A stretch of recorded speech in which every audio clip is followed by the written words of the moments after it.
మా latest videos కోసం మా ఈ తెలుగు న్యూస్ ఛానల్ సబ్స్క్రైబ్ చేసి గంట సింబల్ యాక్టివేట్ చేసుకోండి. రేపు ఆదివారం చాలా శక్తివంతమైన రోజు కాబట్టి ఒక కోడిగుడ్డుతో మీరు రహస్యంగా ఈ చిన్న పరిహారం చేస్తే చాలు, కష్టాలు కన్నీళ్లు పోతాయి, కోట్లు వచ్చి పడతాయి. క్షణాల్లోనే మీకు ఉన్నటువంటి కష్టాలు, బాధలు, సమస్యలు, దరిద్రాలు అన్నీ కూడా పోయి మీరు పట్టిందల్లా బంగారం అవుతుంది. ఎందుకు అంటే ఈ కోడిగుడ్డు పరిహారం అనేది చాలా శక్తివంతమైంది కాబట్టి ఆదివారం రోజున ఒకే ఒక్క కోడిగుడ్డుతో ఇలా చేయండి. ఒక కోడిగుడ్డు మీ యొక్క తలరాతనే మార్చేస్తుంది అని చెప్పుకోవటంలో ఎటువంటి సందేహము లేదు. కోడిగుడ్డు ఆహారంగా తీసుకుంటే మన శరీరానికి ఎంతో శక్తిని ఇస్తుంది. పిల్లలకు కావచ్చు లేదా పెద్దవాళ్లకు కావచ్చు, శరీరపరంగా ఆరోగ్యపరంగా ఎంతో బలమిస్తుంది కోడిగుడ్డు. మనకు డాక్టర్సే చెప్తారు రోజుకొక గుడ్డు తినమని. ఆరోగ్యపరంగా కోడిగుడ్డుకు ఎంతో ప్రాధాన్యత ఉంది. పరిహారపరంగా కూడా అంతే శక్తివంతమైనటువంటి రిజల్ట్ను మనకు కొన్ని క్షణాల్లోనే ఇస్తుంది కోడిగుడ్డు. కోడిగుడ్డు గురించి చెప్పుకోవాల్సి వస్తే చాలా ఉంది. కోడిగుడ్డు పరిహారం ది బెస్ట్ పరిహారం అని చెప్పుకోవచ్చు. మనం కోడిగుడ్డుతో ఎలాంటి పరిహారం చేసినా మంచి ఫలితం అనేది వస్తుంది. కాబట్టి మీరు కూడా ఎలాంటి సమస్యలు ఉన్నా సరే, అంటే పిల్లల పరంగా దిష్టి తగలవచ్చు, అలాగే పెద్దవాళ్లకు నరదృష్టి ప్రభావం, సంపాదన పరంగా అస్సలు కలిసి రావటం లేదు, ఇంట్లో కూడా ఎప్పుడూ గొడవలు సమస్యలు, అసలు ఇంటి పరంగా కలిసి రావటం లేదు అని చాలా రకాలైనటువంటి బాధలతో సతమతమైపోతూ ఉంటాము. కాబట్టి ఒకే ఒక్క 5 రూపాయలు పెట్టి కోడిగుడ్డు కొని తెచ్చుకోండి. మనకు ఒక 5 రూపాయలు ఉంటే చాలు, ఈ పరిహారం పూర్తయిపోతుంది. ఈ పరిహారం కనుక చేసుకుంటే దాని ఫలితం చూసి మీరే ఆశ్చర్యపోయి మళ్ళీ మీరే కావాలని ఇంకోసారి పరిహారం చేసుకుంటారు. అంత రిజల్ట్ అనేది వస్తుంది. కాకపోతే ఈ గుడ్డు పరిహారాన్ని కొన్ని నియమాలతో చేసుకున్నట్లయితే మనకు చక్కగా వెంటనే కొన్ని క్షణాల్లోనే ఫలితం అనేది వస్తుంది. మరి ఆ పరిహారం ఏమిటి, ఎలా చేయాలి అనే విషయాన్ని ఇప్పుడు మనం ఈ వీడియోలో వివరంగా తెలుసుకుందాము. అంతకన్నా ముందు ఒక పవిత్ర కథను విందాం. ఫ్రెండ్స్, ముందైతే కామెంట్ బాక్స్లో శ్రీరామ్ అని ఒక చిన్న కామెంట్ చేయండి. అలాగే మన ఛానల్ని సబ్స్క్రైబ్ చేసుకొని ఈ వీడియోకి ఒక లైక్ కొట్టడం మర్చిపోవద్దు. పూర్వం రాజరాజవర్మ అనే రాజు ఉండేవాడు. ఆయన రాజ్యం నర్మదా నదీ పరివాహక ప్రాంతంలో వింధ్య సాత్పురా పర్వతాల మధ్య లోయ ప్రదేశంలో ఉంది. సునాదమాల విపంచి రాగ లోయతో ప్రవహించే సెలయేళ్లు, సుదూరంలో కాలమేఘమాలికల సింహగర్జన పోలు జలపాతాలు, ముదురు ఆకుపచ్చ చీర కట్టుకున్న వనకన్యల చిక్కటి అడవులు, నృత్య విన్యాసాలతో క్రీంకార ధ్వనుల మయూర సమూహాలు, అందము ఆనందము కలగలిసిన రాజ్యం రాజరాజవర్మది. ఇంకొక పక్క సమాంతరంగా సాత్పురా శ్రేణులు. పాడి పంటలకు లోటు లేదు. ప్రజలంతా సుఖ సంతోషాలతో ఉండేవారు. రాజరాజవర్మ పూర్వీకులు మహాశక్తిపరులు. శ్రీశైలంలో ఉన్న పరమశివుడికి, ఇంద్రకీలాద్రిపై ఉన్న దుర్గమ్మకు, ఆంధ్ర దావిడ సీమలో వెలిసిన దేవదేవుడు శ్రీనివాసుడికి ఎన్నో మాన్యాలు ఇచ్చారు. వజ్రవైడూర్యాలు, స్వర్ణాభరణాలు సమర్పించుకున్నారు. అయితే రాజరాజవర్మకు పెద్దల దైవభక్తి అలవడకపోగా దైవ ద్వేషం మనసులో చోటు చేసుకుంది. సకాలంలో వానలు పడటం, భూమి బంగారు పంటలు పండటంలో దైవ సాయం ఏమీ లేదని, అదంతా ప్రకృతి సిద్ధంగానూ తన రాజ్యంలోని రైతుల కృషి వల్లనూ జరుగుతుందని దృఢంగా నమ్మేవాడు. పూర్వం నుంచి వస్తున్న ఆచారాలను పక్కన పెట్టాడు. గుళ్ళల్లో దీపధూప నైవేద్యాలు నిషేధించాడు. యథా రాజ తదా ప్రజ అన్నట్టు ప్రజలు దైవ కార్యాల పట్ల విముఖత అలవరించుకున్నారు. విశాలమైన జీవనానికి, ధనం వల్ల సంక్రమించే వ్యసనాలకు బానిసలయ్యారు. దశాబ్దాలుగా ఉన్న ధర్మ సత్రాలు, బీదలకు ఉచిత భోజన సదుపాయాలను రాజు రద్దు చేశాడు. సాధువులు, భిక్షగాళ్ళు, సోమరులని వారి వల్ల ఉపయోగం లేకపోగా హాని అని భావించి అటువంటి వారు కనిపిస్తే వారిని కారాగారంలో పెట్టించేవాడు. కఠినంగా శిక్షించేవాడు. ఆ దేశ ప్రజలు దాన ధర్మాలు చేయాలంటే రహస్యంగా చేయవలసిందే. ఇలా ఉండగా ఒకరోజు ఒక వింత జరిగింది. నిండు సభలో ఒక సాధువు ప్రవేశించాడు. ఏమాత్రమూ భయము జంకు లేకుండా నడిచి వస్తున్న అతన్ని చూసి రాజు కోపంతో ఊగిపోయాడు. వెంటనే రాజవర్మ, ఎవరు రానిచ్చారు ఈ సాధువును? ఈ సాధువును రానిచ్చిన భటులకు మరణదండనే అని మనసులో ఒక నిశ్చయానికి వచ్చాడు. రాజుకు అతి దగ్గరగా వచ్చిన ఆ సాధువు శాంత స్వరూపంతో ఇలా అన్నాడు. రాజా, నేను మీ సభలో ప్రవేశించడానికి మీ భటుల అలసత్వం ఏమీ లేదు. అందుకని వారిని శిక్షించాలనే మీ మనసులోని ఆలోచనను విరమించుకో. నన్ను శిక్షించాలన్న నీ ఆలోచన ఊహల్లోకి రానియ్యకు అని చెప్పాడు. తన మనసులోని మాట సాధువుకు ఎలా తెలిసిందా అని రాజు ఆశ్చర్యపడ్డాడు. కొన్ని క్షణాల తర్వాత రాజు ముఖంలో వెటకారంతో నవ్వుతూ సాధువుతో, ఓహో, నా సంగతి ముందే తెలుసుకుని నీవు ఇలా మాట్లాడుతున్నావు. భటుల సంగతి వదిలెయ్యి. నీవు లోపలికి వచ్చి పెద్ద తప్పు చేశావు. నీవు ప్రాణాలతో బయటకు వెళ్ళలేవు. అది తథ్యం అని అన్నాడు. ఆ మాటలు విని సాధువు చిరునవ్వుతో, మేము ఇచ్చాగతులం, అవసరమనుకున్న చోటికి వెళ్ళగలం. మాకు మీ రాజ్య ప్రసాదాలు కానీ, రాతి గోడలు కానీ, ఆయుధ ప్రాణులైనటువంటి భటులు కానీ మా గమనాన్ని ఆపలేరు. నేను వచ్చిన పని అయిన తర్వాతే వెళతాను అని అన్నాడు. ఇక రాజు కోపంతో రగిలిపోయాడు. నీకేం కావాలి మా రాజ్యంలో? నీలాంటి సోమరిపోతులకు చోటు లేదు. ఇక్కడంతా కష్టించి పనిచేసి వారి దినభత్యం సంపాదించుకుంటారు. ఇక్కడ నీకు భిక్ష దొరకదు. క్షమించమని అడుగు, నీ ప్రాణాలు భిక్షగా వేస్తాను అని రాజు సాధువుతో అన్నాడు. దానికి సాధువు చిన్నగా నవ్వి, నాకు నీ భిక్ష అవసరం లేదు. ఇంతవరకు పంచభూతాలైన అగ్ని, నీరు, గాలి, భూమి, ఆకాశం నీ రాజ్యాన్ని చల్లగా చూస్తూ ఉన్నవి. అది మీ తాత తండ్రుల పుణ్యఫలం. అది అడుగంటే స్థితి వచ్చింది. హెచ్చరిక చేద్దామని వచ్చాను అని చెప్పాడు. ప్రకృతి సిద్ధంగా ఋతువుల కనుగుణంగా వానలు, భూసారం ఎక్కువ ఉండటం వల్ల సమృద్ధిగా పంటలు పండుతూ ఉన్నాయని నమ్మిన రాజు ఎకసకంగా, మరి అది తరగకుండా ఉండాలంటే మేమేం చెయ్యాలో అది కూడా మీరే సెలవివ్వండి అన్నాడు. దానికి సాధువు శాంతంగా ఇలా అన్నాడు, నీ కోట బయట ఒక పెద్ద కోశాగారం నిర్మించు. చాలా పెద్దది, దాదాపు ఈ కోటంతా. రాజా, నువ్వు అనుకుంటున్నట్టు అందరూ కష్టపడలేరు. పిల్లలు, స్త్రీలు, వృద్ధులు, అవిటివాళ్ళు, గుడ్డివాళ్ళు, వీళ్లకు ప్రభువు సాయం కావాలి. వారి నిశ్శబ్ద రోదన నువ్వు వినలేవు. నీకున్న మానసిక పరిస్థితుల్లో నీకు ఏదీ వినపడదు. నీకు వినపడేటట్టు చేస్తాను అని కమండలంలో నీళ్లు తీసి రాజు మీద చల్లాడు. వెంటనే రాజుకు చెవులు బద్దలయ్యేటట్టు రోదనలు వినపడ్డాయి. వినలేక రాజు చెవులు మూసుకున్నాడు. కర్ణ కఠోరమైన ఆ శబ్దాలు భరించలేకపోయాడు. కోపం పోయింది. ఇంతవరకు ఉన్న భ్రమ, తన రాజ్యంలో అందరూ ఆనందంగా ఉన్నారన్న భ్రమ తొలగిపోయింది. అప్పుడు రాజు తన తప్పు తెలుసుకుని, చాలు, ఇక వినలేను, ఆపండి అన్నాడు. రాజుకు సాధువు శక్తి అర్థమయ్యింది. తాను ఈ సాధువుని ఏమీ చేయలేనని కూడా అర్థమైపోయింది. అప్పుడు రాజు సాధువు దగ్గరకు దిగివచ్చి ప్రార్థనాపూర్వకంగా ఏం చేయాలో సెలవియ్యండి. నేను ఎందరో కుహన సాధు సంతులను చూశాను. భుక్తి కోసం పనిచేయకుండా బ్రతకటం కోసం వాళ్ళు చేసే నిరర్ధక ప్రసంగాలు విన్నాను. ఆ అనుభవంతో మీతో పౌరుషంగా మాట్లాడాను, కఠినంగా ప్రవర్తించాను అని అన్నాడు. కానీ క్షమించమని అడగలేదు. క్షమించమని అడగడానికి రాజన్న అహంకారం అడ్డు వచ్చింది. అప్పుడు సాధువు, రాజు ప్రజారక్షకుడు, అందరి అవసరాలు తీర్చాలి. ఇక ఆ పనిలో ఉండు. ఇంకొక విషయం, నువ్వే చేసే ప్రజాహిత కార్యక్రమాలకు నీకు వెంటనే ప్రతిఫలం కనబడుతుంది. నీవు చేసే ప్రతి పనికి నీ కోశాగారంలో విలువైన కానుక ఉంటుంది అని వెళ్ళిపోయాడు. రాజు సందిగ్ధంలో పడ్డాడు. నెమ్మదిగా ఈ సాధు శక్తులు పరీక్ష చేయాలని అనుకున్నాడు.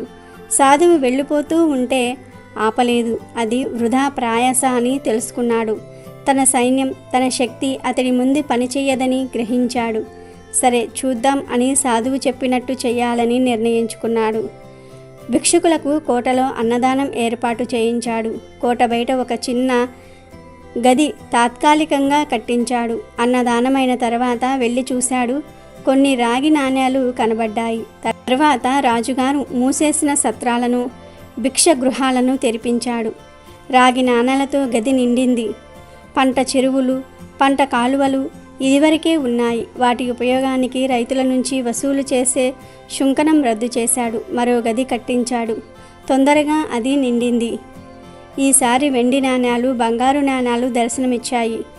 దేవాలయాలకు మరమ్మతులు చేయించాడు. వాటి నిర్వహణకు నిధులు, భూములు ఇచ్చాడు. క్రమంగా కోట బయట కోశాగారం నిండిపోయింది. కానీ ఉన్నట్టుండి రాజరాజవర్మ రాజ్యానికి చెడు కాలం ప్రాప్తించింది. భయంకరమైన కరువు పట్టి పీడించింది.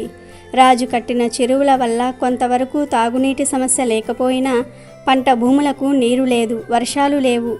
అన్నమో రామచంద్ర అని పేద ప్రజలే కాకుండా ధనవంతులు, రాజ ప్రముఖులు అలమటిస్తూ ఉన్నారు. అప్పుడు మంత్రి ఒక సలహా ఇచ్చాడు. రాజా, మన కోట బయట కోశాగారంలో అంతులేని ధనరాశులున్నాయి. వాటిని ఉపయోగించి బయట దేశాల నుంచి ఆహార ధాన్యాలు దిగుమతి చేసుకుందాం అన్నాడు. ఇది వరకైతే మంత్రి సలహా ఇచ్చే సాహసం చేసేవాడు కాదు. రాజులో కోపతాపాలు పోయి నెమ్మదితనం వచ్చింది గనుక మంత్రి సలహా ఇచ్చాడు. దానికి సరే అన్నాడు రాజు. అప్పుడు అనుకోనిది జరిగింది. రాజు ఆ అపార ధనరాశుల మీద చెయ్యి వేయగానే అవి కఠిన పాశాలుగా మారిపోయాయి. నివ్వెరపోయిన రాజుకు చాలా ఏళ్ల క్రితం వచ్చిన సాధువు గుర్తుకు వచ్చాడు. మంచి పనులు, ధర్మ కార్యాలు చేస్తే ఇదా ఫలితం? ఏమి స్వామి ఈ విషాదం? ఏమి చేయనప్పుడే నా దేశం సస్యశ్యామలంగా ఉండేది. నీవు చెప్పినట్టు చేస్తే ఇదా దాని పర్యవసానం అని పెద్దగా రోధించాడు. నా ప్రజలు అతి దీనంగా మెతుకులేక బాధపడుతూ ఉన్నారు. వీరికి మేలు చేయలేని ఈ శరీరం ఎందుకు? కాలగతిలో నాకు వృద్ధాప్యం వచ్చింది. ఎంతో కాలం నా జీవనం సాగదు. ఆగ్రహించిన ఆ వరునికి నా రక్తతర్పణం ఇవ్వదలుచుకున్నాను. బలిపీఠం ఏర్పాటు చేయండి అని మంత్రికి ఆజ్ఞ ఇచ్చాడు. రాజు బలిదానం వార్త తెలిసి ప్రజలు గుమ్మిగూడారు. ఎండిన డొక్కలతో, కృశించిన దుర్బల శరీరాలతో ఉన్న జనాన్ని చూసి రాజు కన్నీళ్లు పెట్టుకున్నాడు. జనం ఈ దారుణం చూడడానికి సిద్ధంగా లేరు. వద్దని చెప్పే శక్తి లేదు. శోక తప్ప హృదయాలతో సిద్ధంగా ఉన్నాడు. రాజు కత్తి తీసుకొని తల నరుక్కోవడానికి సిద్ధమయ్యాడు. కత్తి ఎత్తి తల మీద వేటు వేసుకునే సమయానికి సాధువు ప్రత్యక్షమయ్యాడు. ఆగు రాజా, ఇది నీకు తగదు అన్నాడు. హఠాత్తుగా ప్రత్యక్షమైన సాధువును చూసి రాజు దీనంగా ఇలా అన్నాడు. మీరు చెప్పినట్టు చేసినా నా ప్రజలకు ఈ కరువు పీడ తప్పలేదు. కోశాగారంలో నిండుగా ధనం ఉంది. నేను చెయ్యవేయగానే అది పాషాణ శకలాలుగా మారిపోయాయి. నేనిప్పుడేం చెయ్యను అని రాజు అడిగాడు. అప్పుడు సాధువు రాజు తల మీద చెయ్యి ఉంచి ఇలా అన్నాడు. ఒక కఠోర సత్యాన్ని నీవు మరిచావు. తల్లిదండ్రుల పుణ్యకార్యాలు వారి వారసులకు తప్ప ఆ కార్యాలు చేసిన వారికి చెందవు. నువ్వు చేసిన పాషాణాలు రత్నాలుగా మారి భూగర్భంలో చేరుతాయి. అది నీ వారసుల ఆస్తి. భూమిలో విలువైన రత్నాలతో భూమిపైన అపురూప మామిడి ఫలాలిచ్చే భూమిగా ఈ ప్రదేశం మారుతుంది. కాలక్రమంలో ఇది రత్నగర్భంగా పిలువబడుతుంది. ఈ కరువు తాత్కాలికమే అని నిష్క్రమించాడు సాధువు. రాజరాజవర్మ ప్రజలు చూస్తూ ఉండగానే నల్లని కరిమబ్బులు పెలపెలా రావాలతో ఆ రాజ్యాన్ని కప్పివేశాయి. క్రమంగా పరిస్థితులు చక్కబడ్డాయి. సంవత్సరాలు గడిచిన రాజు ఏ పని చేస్తూ ఉన్నా సాధువు మాటలు చెవిలో గిర్రుమంటూ ఉన్నాయి. పెద్దల పుణ్యం పిల్లలకే. సంతానం బాగుండాలంటే పెద్దల బుద్ధులు సరిగ్గా ఉండాలి. ఈ కథను విన్నా, వినిపించినా, ఎవరికైనా చెప్పినా కోటి జన్మల పుణ్యం వస్తుంది. మీ తరతరాల వారికి పేదరికం అనేది రాకుండా ఉంటుంది. ఆదివారం రోజున మనకు ఇంట్లో పిల్లలు అవ్వవచ్చు, పెద్దవాళ్ళు అవ్వవచ్చు, అందరూ కూడా చక్కగా ఇంట్లో ఉంటూ ఉంటారు. కొంతమంది ఇళ్లల్లో ఇంటి యజమానికి పిల్లల పరంగా బాగా దిష్టి దోషం ఉంటుంది. మన ఎదురింటి వాళ్ళు అవ్వవచ్చు, ఇరుగు పొరుగు వాళ్ళు అవ్వవచ్చు, లేదా మన బంధువులైనా అవ్వవచ్చు. మనం ఏదైనా పని చేస్తున్నా, కాస్త ఏదన్నా మంచి బట్టలు కట్టుకుంటున్నా, ఆదివారం కాబట్టి కాస్త ఏదన్నా పిల్లలు ఉన్నారులే అని చెప్పేసి ఇంట్లో మంచిగా వండి పెట్టినా ఎప్పుడూ కూడా మన ఇంటి మీదే కళ్ళు పెట్టుకొని చూస్తూ ఉండి ఆ దిష్టి ఏడుపులు అనేవి ఏడుస్తూ ఉంటారు. అంటే ఒక్క మాటలో చెప్పాలంటే కళ్ళల్లో నిప్పులు పోసుకుంటూ ఉంటారు. మనం సంతోషంగా ఉండటం వాళ్లకు అస్సలు ఏమాత్రం కూడా ఇష్టం ఉండదు. అంటే కొంతకాలం మంచిగా మాట్లాడుతూనే కొంతమంది అత్తల వల్ల అవ్వవచ్చు, ఆడపడుచుల వల్ల అవ్వవచ్చు, తోడికోడళ్ళ వల్ల అవ్వవచ్చు, అసూయకు గురి అవుతూ ఉంటారు. మనం మన కుటుంబంతో సంతోషంగా ఉంటూ ఉంటే వాళ్లకు ఎక్కడో కాస్త ఒక రకంగా అనిపించి ఎలాగైనా సరే చూడలేక ఏదో ఒక రకమైనటువంటి చాడీలు చెప్పేసి పక్కకు వెళ్ళిపోతూ ఉంటారు. మగవాళ్ళు తెలియకుండా ఆటోమేటిక్గా ఆ మాటలకు కనెక్ట్ అయిపోయి వాళ్ళు వచ్చి వెళ్ళినప్పటి నుంచి ఏదో ఒక గొడవ జరిగిద్ది అన్నమాట. అంటే అప్పుడు దాకా బాగానే ఉంటారు. తర్వాత వాళ్ళు వచ్చి వెళ్తారు. వెళ్ళిన కానుంచి ఏదో ఒకటి గొడవ జరుగుతుంది. అందరి కళ్ళు ఒకేలాగా ఉండవు. కొంతమంది కళ్ళు మంచివి కావు అని పెద్దలు అందుకే చెప్తూ ఉంటారు. మన చుట్టూ ఉండేవారే దిష్టి పెడుతూ ఉంటారు. మనకు ఉండే దిష్టి దోషాలు తీసేసుకోవడానికి ఈ కోడిగుడ్డు పరిహారం అనేది అద్భుతంగా సిద్ధిస్తుంది. అలాగే కొంతమందిని మనం గమనించినట్లయితే సంపాదన పరంగా అస్సలు కలిసి రాదు. ఎంత చేసినా కూడా కనీసం ఇంట్లో కడుపు నిండా పిల్లలకు ఇష్టమైనవి చేసి పెట్టడానికి కూడా ధనం సరిపోదు. అప్పులు చేయాల్సినటువంటి పరిస్థితి వచ్చింది. అలా చాలా రకాలుగా ఇబ్బందులు వస్తూ ఉంటాయి. పిల్లలు ఎప్పుడూ కూడా జబ్బు బారిన పడుతూ ఉంటారు. ఎప్పుడు జబ్బులను, దగ్గులను, జ్వరాలను ఇట్లా ఏదో ఒకటి తరచూ సమస్యలు ఉంటూనే ఉంటాయి. పాపం పెద్దవాళ్ళు చాలా ఇబ్బంది పడిపోతూ ఉంటారు. చేతిలో ఎప్పుడూ కూడా డబ్బు అనేది అందుబాటులో ఉండదు. అందుబాటులో ఉంటే ఎలాగో హాస్పిటల్కి వెళ్ళి చూపించుకుంటాము, చేసుకుంటాము. రెక్కల కష్టం మీద బ్రతకాల్సినటువంటి వాళ్ళు చాలామంది ఉంటారు. అలాంటి వాళ్ళు ధనం లేక అప్పులు చేయటము మానసికంగా వాళ్లకు ఒక రకమైనటువంటి బాధ పెట్టేసి ఉంటుంది. ఏంటి దేవుడా, మేము ఏం పాపం చేశాము, మాకెందుకు ఎప్పుడూ ఇలాంటి సమస్యలు వస్తూ ఉన్నాయి అని చెప్పేసి బాధపడిపోతూ ఉంటారు. అలాంటి వాళ్ళు చక్కగా ఈ ఆదివారం రోజున అందరూ ఇంట్లో ఉంటారు కాబట్టి కోడిగుడ్డు పరిహారం ఈ నియమాలతో చేసేయండి. మీకు అద్భుతమైనటువంటి ఫలితం అనేది వస్తుంది. రేపు ఆదివారం కాబట్టి మీరు ఉదయమే చేయాల్సిన పని ఏమీ లేదు. మీరు సాయంత్రం సంధ్యా సమయంలోనే పరిహారం చేసుకోవచ్చు. రాత్రి 10 నుండి 11 గంటల వరకు చేసుకోవచ్చు. మరి మిడ్ నైట్ అయితే వద్దు, కానీ 10 గంటల వరకు అయితే ఖచ్చితంగా మీరు చేసేసుకోవచ్చు. అంటే సండే కాబట్టి కాస్త ఇంట్లో పిల్లలు, పెద్దవాళ్ళు ఉదయం పూట కాస్త లేటుగా ఆలస్యంగా లెగుస్తారు కదా, దీనికోసమని హడావడిగా లెగవలసినటువంటి పనిలైతే లేదు. ఇక సాయంత్రం పూట మీరు 6 గంటల నుండి ఈ పరిహారాన్ని చేసేసుకోవచ్చు. 6 గంటల నుంచి 10 గంటల లోపు చేసుకోవాలి. చాలామందికి కూడా పెద్దవాళ్ళకైనా సరే, ఆడవాళ్ళకైనా సరే దిష్టి ఉంటుంది. ఇప్పుడు ఇంటి ఆడమనిషి బాగుంటేనే కదా ఆ ఇల్లు అనేది లక్ష్మీ కళతో ఉంటుంది. అలా కాకుండా ఆడవాళ్ళు అనారోగ్యంతో బాధపడుతూ ఉంటే, ఎప్పుడూ తలనొప్పని, కాళ్ళు నొప్పని ఇట్లా బాధపడుతూ ఉంటే ఆ ఇంట్లో కలిసి రాదు. ఆ ఇంట్లో పిల్లలు కానీ, మగవాళ్ళు కానీ వాళ్లకు దేని మీద శ్రద్ధ అనేది ఉండదు. సంపాదన మీద, దేని మీద ధ్యాస అనేది పెట్టలేరు. కాబట్టి ముందు ఆడమనిషి కూడా బాగుండాలి, అలాగే మగ మనిషి బాగుండాలి, అందరూ బాగుండాలి. కొంతమందిని చూసి ఇరుగు పొరుగు వాళ్ళు ఎప్పుడూ ఏడుస్తూ ఉంటారు కదా, దానివల్ల మనకు ఎప్పుడూ కూడా అనారోగ్య సమస్యలు, సంపాదన పరంగా ఎదగలేకపోవటము, ఎంత సంపాదించినా కూడా డబ్బు అంతా కూడా నీటిలాగా ఖర్చు అయిపోవటము, ఇలా చాలా రకాలుగా జరుగుతూ ఉంటుంది. అవన్నీ కూడా మీరు ఖచ్చితంగా ఒక కోడిగుడ్డుతో తీసి పడేయవచ్చు. ఏమీ లేదు, ఆదివారం రాత్రి స్నానం చేసిన తర్వాత ఈ పరిహారం చేసుకోండి. దీనికి పూజ చేయాలి, నియమాలు పాటించాలి అని రూల్స్ ఏమీ లేవు. మామూలుగా నాన్ వెజ్ తినేసి కూడా ఈ పరిహారం చేసుకోవచ్చు. కాకపోతే కోడిగుడ్డు ఒక్కటి మాత్రం తినవద్దు. మామూలుగా నాన్ వెజ్ ఏదైనా తినేయవచ్చు, కానీ కోడిగుడ్డుతో పరిహారం చేస్తున్నాం కాబట్టి కోడిగుడ్డును మాత్రం తినకండి. ఇక అలా కోడిగుడ్డు తీసుకొని మీరు ఏం చేస్తారంటే, ముందు ఆ కోడిగుడ్డును శుభ్రంగా క్లీన్ చేసేయండి. కోడిగుడ్డుకు పగుళ్ళు కానీ ఇలాంటివేమీ ఉండకూడదు. అది తీసేసుకొని దాని మీద కాటుకతో కానివ్వండి, లేదా బొగ్గుతో కానివ్వండి, లేదా మనకు ఐబ్రో పెన్సిల్స్ ఉంటాయి కదా, ఆ పెన్సిల్తో అయినా సరే కోడిగుడ్డు మీద దిష్టి బొమ్మలుగా గీయండి. అంటే గుండ్రంగా గీసి మధ్యలో 2 కళ్ళు, ఒక నాలుక ఇక్కడ చూపిస్తున్నట్లుగా, వీడియోలో చూపిస్తున్నట్లుగా గీసేసి తర్వాత ఆ గుడ్డును మీరు ఎడమ చేత్తో పట్టుకొని మీ పిల్లలకు మరియు మీ ఇంటి యజమానికి, ఇంట్లో వాళ్ళందరికీ కూడా దిష్టి తీయండి. లాస్ట్లో మీ అంతా మీరు మీకే దిష్టి తీసుకోండి. 7 సార్లు సవ్య దిశలో, 7 సార్లు అపసవ్య దిశలో తిప్పేస్తే సరిపోతుంది. మీ ఇంటి బయటకు వచ్చి ఇదంతా చేయాలి, ఇంట్లో చేయకూడదు. గుడ్డును ఎడమ చేతితో పట్టుకుని కుడి నుంచి ఎడమకి 7 సార్లు, ఎడమ నుంచి కుడికి 7 సార్లు తిప్పి దిష్టి తీయాలి. దిష్టి తీసే ముందుగా సంకల్పం చెప్పుకోండి. నా భర్త మారాలి, నా భర్త నేను చెప్పినట్లుగా వినాలి, ఎవరి మాటలు వినకూడదు, నా మీద ప్రేమగా ఉండాలి, మాకు సంపాదన పరంగా బాగా కలిసి రావాలి, మా పిల్లలకు ఎప్పుడూ అనారోగ్య సమస్యలు వస్తూ ఉన్నాయి, జ్వరాలని, జలుబులని అవన్నీ కూడా పోవాలి, పిల్లలకు ఆరోగ్యం బాగుండాలి అని చెప్పేసి సంకల్పం చెప్పుకొని దిష్టి తీయండి. ఆ తర్వాత ఆ కోడిగుడ్డును ఎవ్వరూ తొక్కని చోట, ఏదన్నా పచ్చని చెట్టు మొదట్లో కానీ లేకపోతే ఇంటికి దూరంగా మీరు ఆ కోడిగుడ్డుని వదిలిపెట్టేసి రండి. ఆ కోడిగుడ్డును విసిరేయొద్దు, విడిచిపెట్టి రండి. అది పగలకూడదు.